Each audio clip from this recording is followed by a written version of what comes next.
Who'd have thunk that on the day of my wedding, because it's midnight now, it's midnight, I should technically be at the venue with my girlfriends, coming back from maybe the bachelorette party, getting my beauty sleep because there's a big wedding in just a few hours. On the day of my wedding, I'm sending my twin flame a text message, a message. Why is my life so unpredictable like that? I never dreamed that that would be my outcome, that that would be something I'd be doing on my supposed wedding day. I'd be communicating with my twin flame. Do you know how ready I was to completely let go of my twin flame in such a serious way? I made peace with him last year, and I just was so ready to move on and experience my new energy, my soulmate, become a wife, be serious about us, not think about anybody else anymore, have that loyalty, that commitment. And what? The universe is like, no, no, no. He's not the one. And then they keep showing me that damn card, that power card, in every freaking reading. The one that looks at my twin freaking flame, half him, half lion. Why? Why? Why do you do this to me? Am I not supposed to be with anybody? I'm a loving, caring person. I deserve to be with somebody. I deserve to have a partner. I deserve to be happy. I deserve to have a soul connection. Why not? Why not Jarvey? Why take him away? Why does everybody that I end up picking have to be so tragic? And then the ones that I pick, some that I pick that I'm like, I'm not feeling this. Those are fine. But the ones that I'm like, yeah, I can see myself here. It's like, no, don't settle. No. We're gonna rip this person away because you have the tendency of settling, and this isn't it. Kaylita, this isn't it. There's a grander energy for you. Well, yeah, where is he? Where is the motherfucker? Because guess what? I'm not gonna be into a chick, so I know it's gotta be a guy. Where is he? If I'm meant for someone grander, I would like to still have my dark raven hair and still have, semi-youth in my face before this magical grander person comes into my life. I would like to still be able to navigate this world with my partner before I'm too sick to go anywhere. Before we only have a few years left before one of us dies. When do I meet this grandiose man, this amazing man that's meant for me? Because I was just fine. I was happy. I was very happy to be with Jarvey. So why take him away?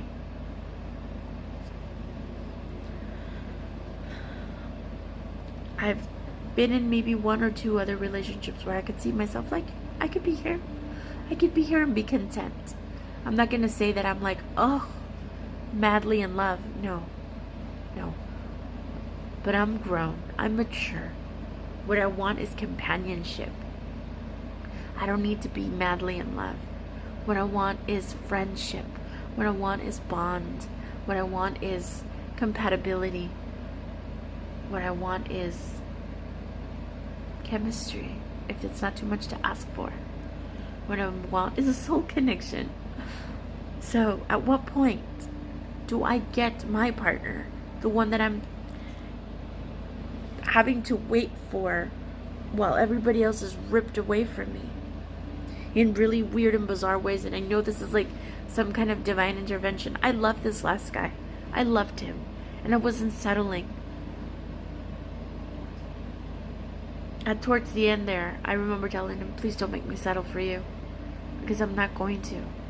Please don't be these toxic things. Because I'm not going to. Some things, be careful what you say and what you do. Because some things there's no going back from.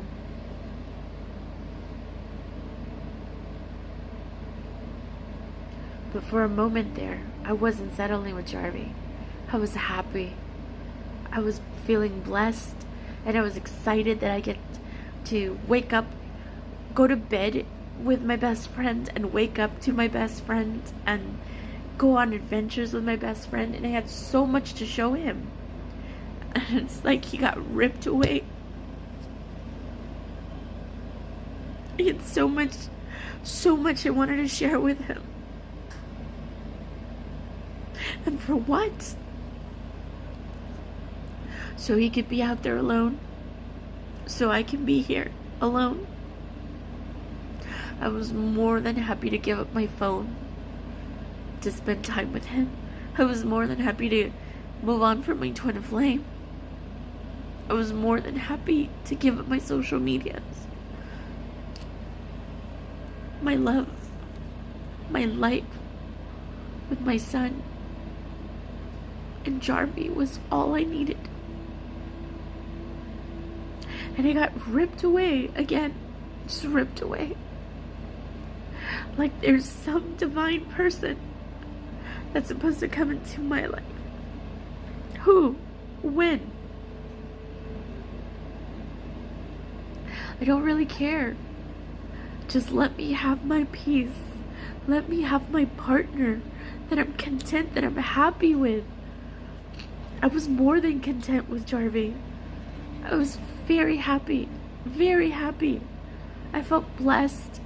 I didn't know I could have a connection like that again. I know he needs a lot of help. But I was willing to do that. I was willing to be here for it. No relationship is perfect. Nothing's perfect. How? Nothing. I'm willing to put the effort. I'm willing to suffer through it for the right person. There's no reason to take him away. For this mysterious man who has yet to make an appearance, but he keeps appearing in all my cards.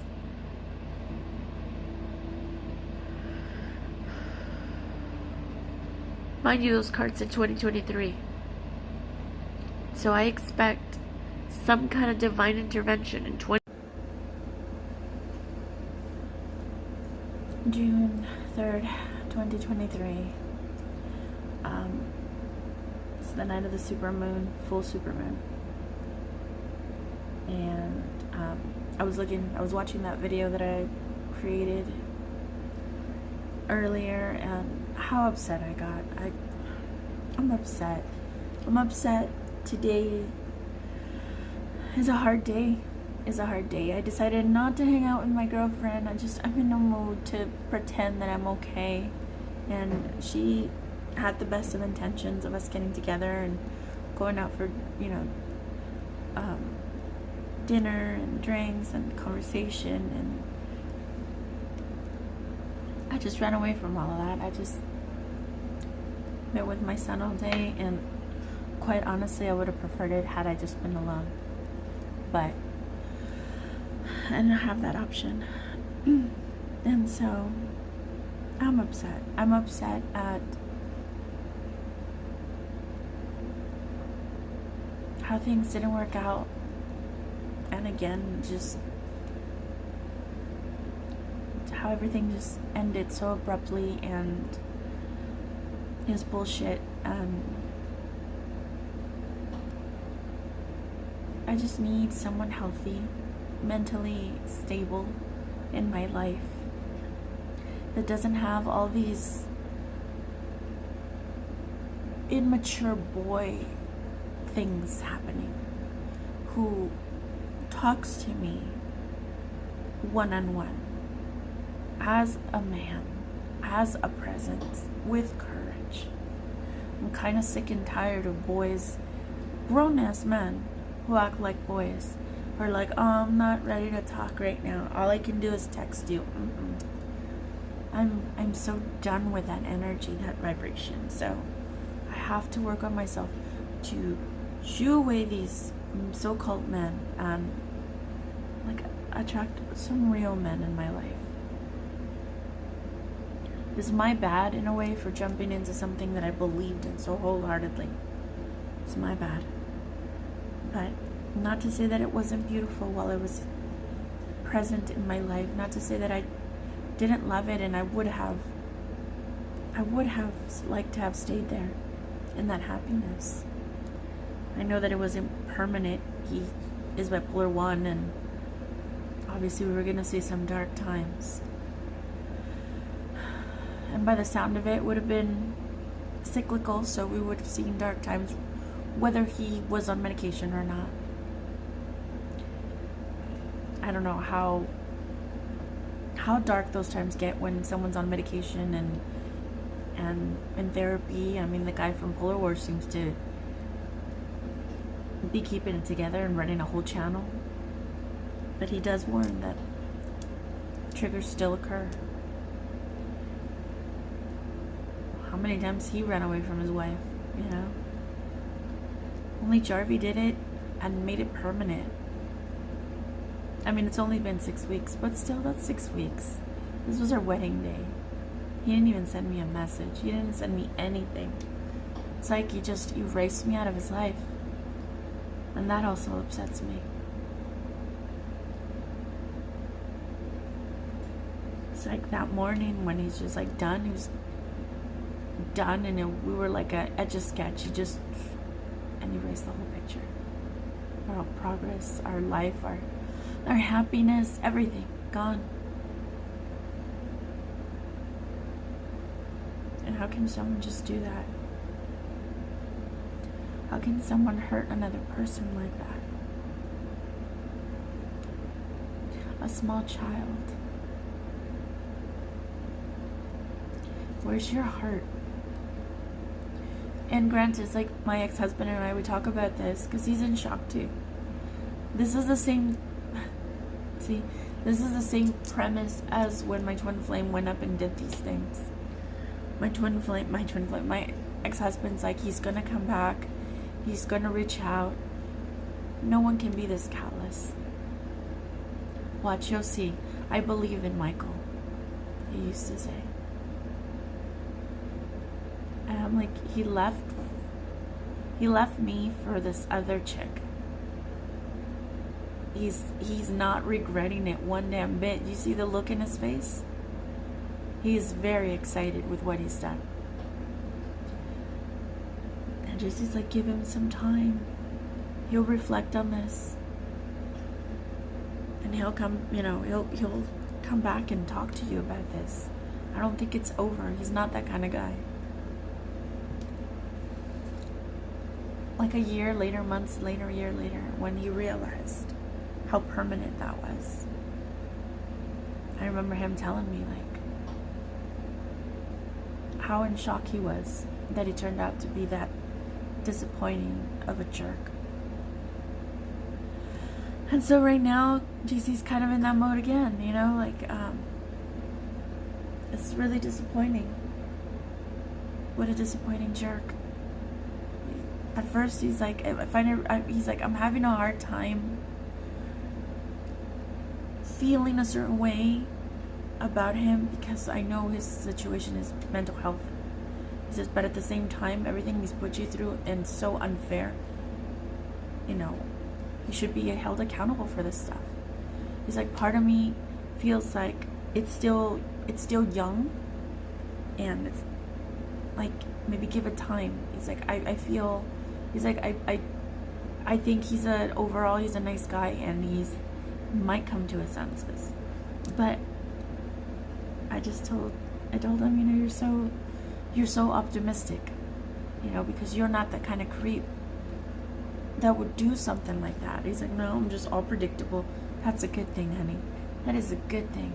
A predictable man is gold. Something I didn't know when I had him. I needed a lot of growing up. And I still get excited about an adventurous guy and spontaneous and go with the flow, because that's how I am.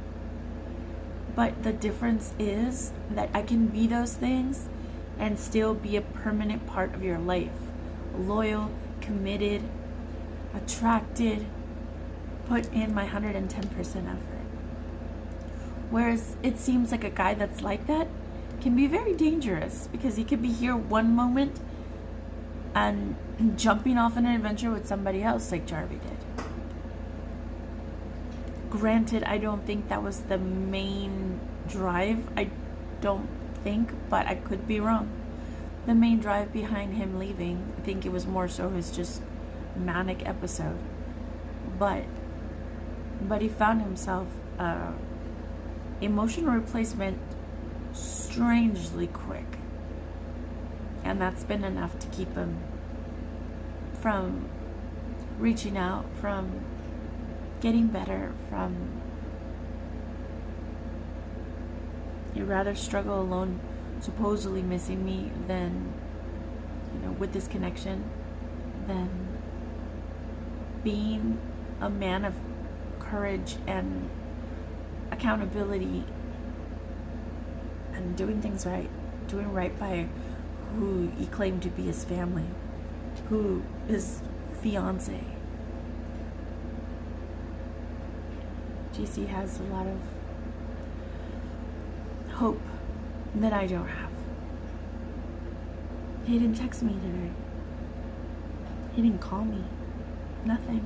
Didn't reach out to me on this day that I know he's thought about. He's a thinker.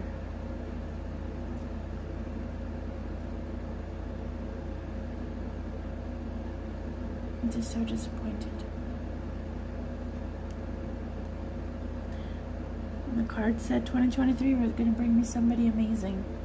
A spiritual connection with a lot of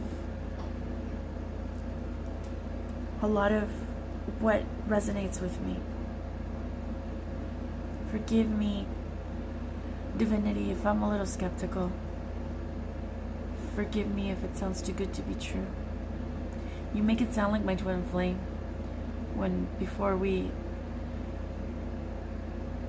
met, but just, you make it sound like that's the kind of man that is coming into my life. But I already have a twin flame, and we have a history, a long history, and we know the outcome of us. He is happily in his relationship, and I've made peace with never having my twin flame again. Like he told me last year, how did he word it? He was gonna have to be okay to be without me.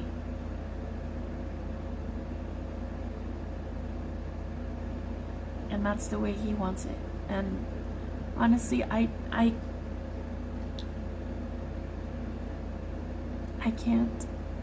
can't be the things that he would need, I don't think. I'm older too, so there's that factor. He's in a different stage of life than I am.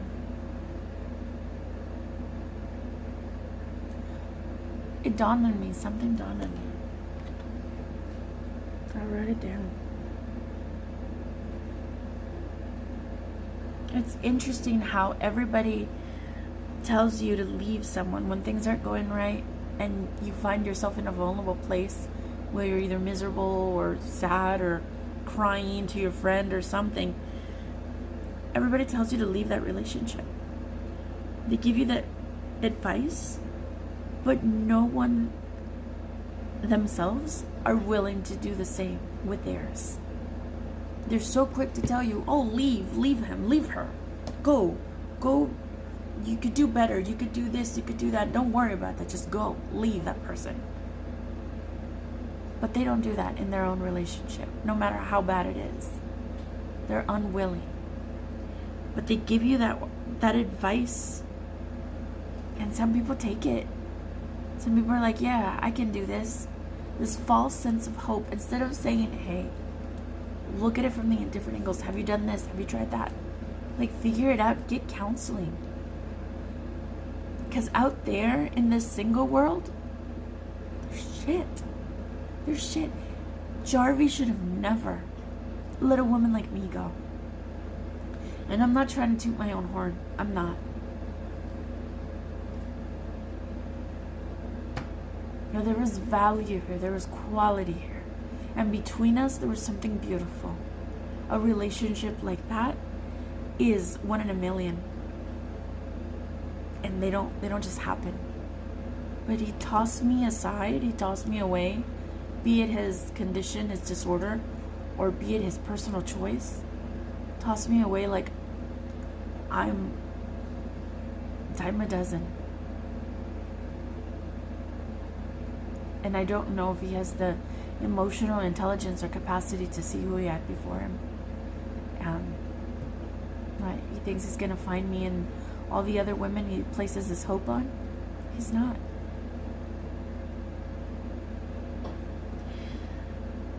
We had something beautiful, but he wasn't the be-all, end-all of relationships. He wasn't. There was so much that I still didn't receive from him. As a matter of fact,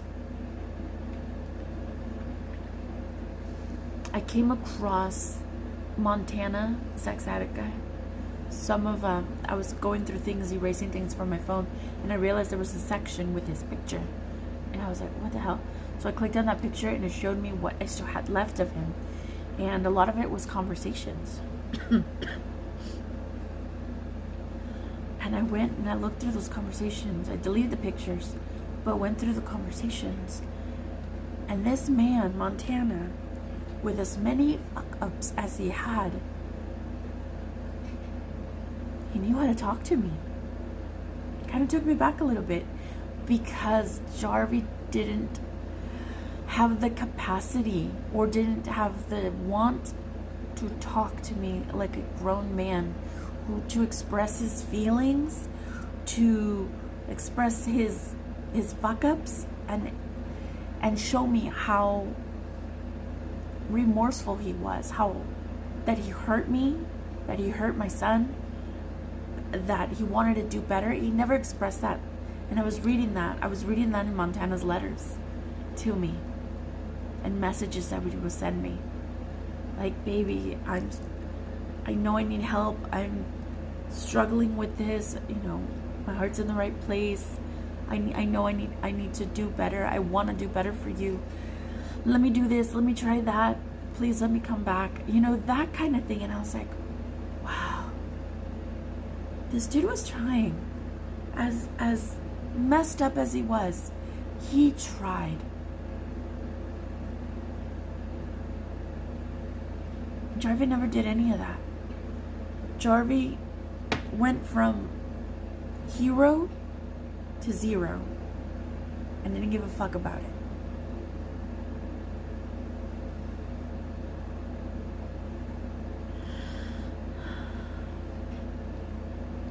And it's been really difficult to come to terms with that, because it was shocking. It was shocking. Shocking to see how Montana gave more of a shit than my supposed soulmate did. Supposed divine connection did. So yeah. Meanwhile, everybody is telling you just leave that person, and you stupidly do. Don't put the value that you have, weigh those things, but just go. Meanwhile, everybody's in their own messed up relationship, happy or unhappy, but they're there. They're going to bed with that partner, and we're not. We're just alone at the end of the day, struggling to find closure, struggling to find someone to love us and hold us and comfort us, because now we don't have the partner that we had. Now we don't have the life that we had, that we grew so accustomed to and grew to love. And there's something very valuable in not throwing someone away like this. There's something very valuable in making a relationship work. There's something very valuable in putting your effort, especially because him and I, we had value. We were worth it. Stuff that I told him, but he didn't see it, so what was the point?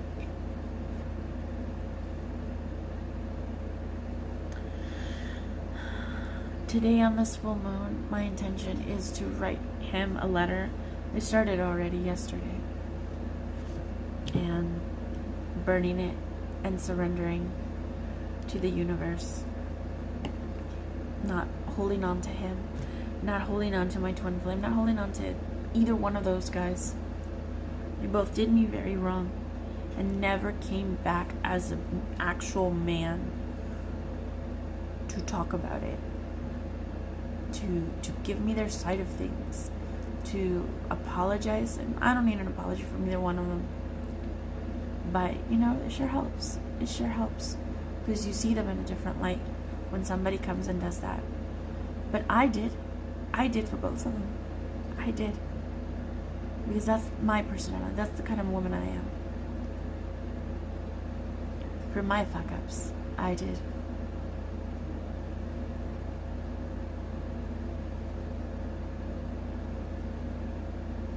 So I just want to surrender these two people, but Jarvey in particular. Like I said, I feel like I made peace with my twin flame. I don't feel like him and I would work coming together again. There's no round 3 for us. He's in Canada. I mean, that's not such a big thing because I have the presence of mind and maturity now to make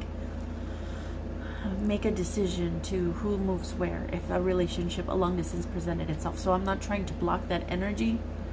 If I do meet someone that I'm vibing with and it works out for us and he happens to be long distance, I am willing to move. I am. With the right person, of course. Giving me the right energy. Giving me that stability, that trust, all of that. That responsibility. He's got us. Yes. I'll do it. So I'm not trying to say that I wouldn't move to Canada or another country that, you know, that I can see myself in. But with that being said, my twin flame is a man I don't know. I'm a woman he doesn't know. What has kept us coming to each other and feeding this energy is our twin flame bond, or that energy. What was left unsaid and hurt so much to the both of us, because Michael is a thinker. He is a thinker, Miguelito. But he's also capable, or was capable, of a lot of destruction. Granted, he was in his 20s. His early 20s. So I give him some leeway with that. Had he been in his now, or older, like Jarvey, I wouldn't be so lenient. The only reason I'm lenient with Jarvey is because bipolar 1. Untreated.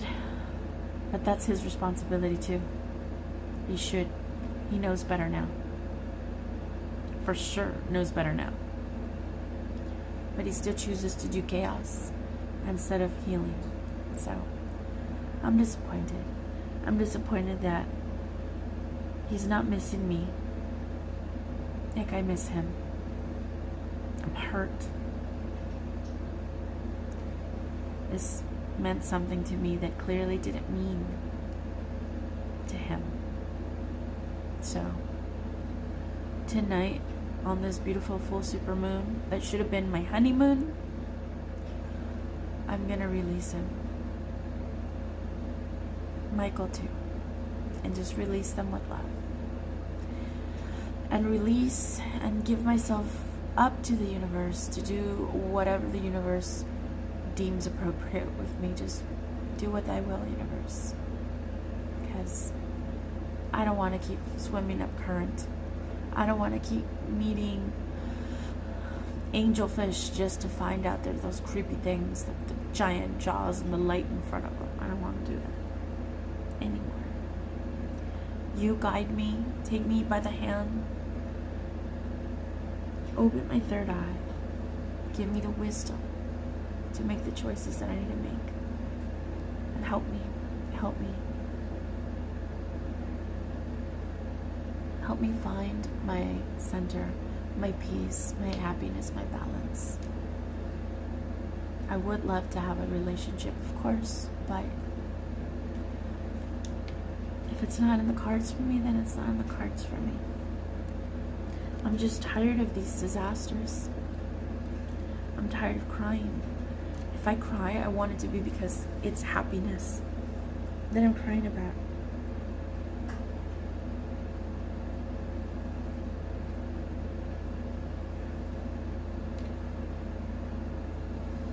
If I get engaged, it's because it's real and this person means it and they want to follow through with it wholeheartedly like I did. If I get married, I want that person to be like me. It's forever. We're in this boat together. We go down together, and then we rebuild and we make a cooler boat and we rock that boat and we do things together. But there's no, oh, we're gonna get divorced or not trying. No, especially not at this stage. At this stage, there shouldn't be this kind of drama. I see this kind of drama in like toxic 20s.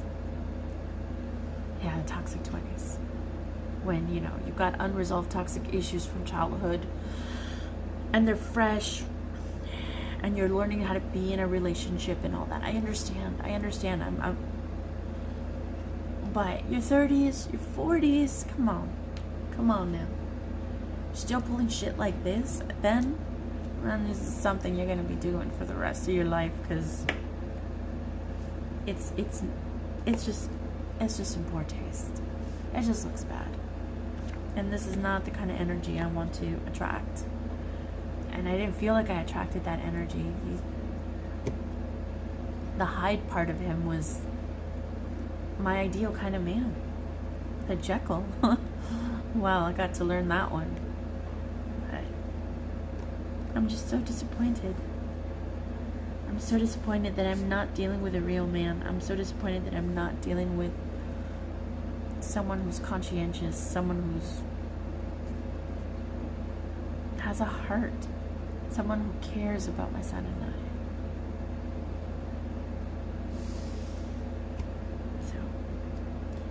Tomorrow is going to be a new day, and there are no more dates to be horrified about. And I feel like as of tomorrow, with releasing tonight, I feel like I'll be able to do well and move on.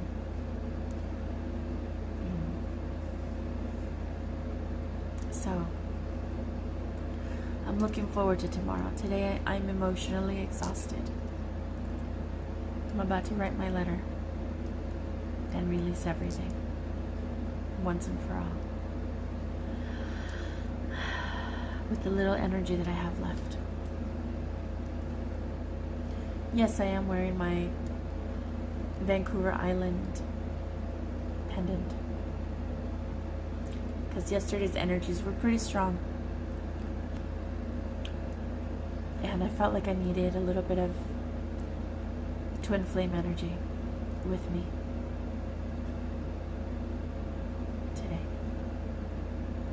And my tiger's eye, which is a Leo stone. I needed that for sure. I have been sick, tonsil wise and lymph node wise, for months now. Months. With just sick. I really needed him to be here so I could get my tonsils removed. I'm so upset. It makes me so upset how inconsiderate this man was. How right before I said enough is enough and I blocked him, how he didn't want to have anything to do with me, couldn't say that he loved me, but he wanted me to be there for him and his recovery. But me, did he give a fucking damn about me and the things that ill me, that hurt me? No, not at all. Not even a thought. Not even a thought.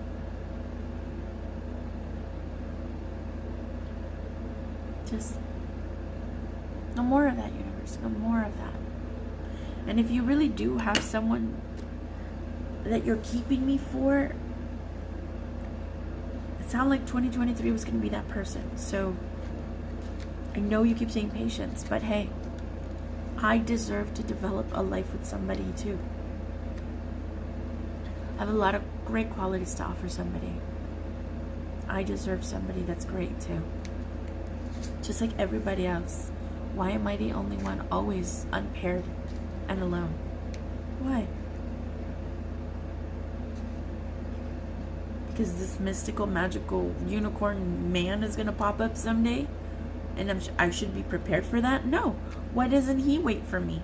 Maybe I have a relationship and he's waiting for me.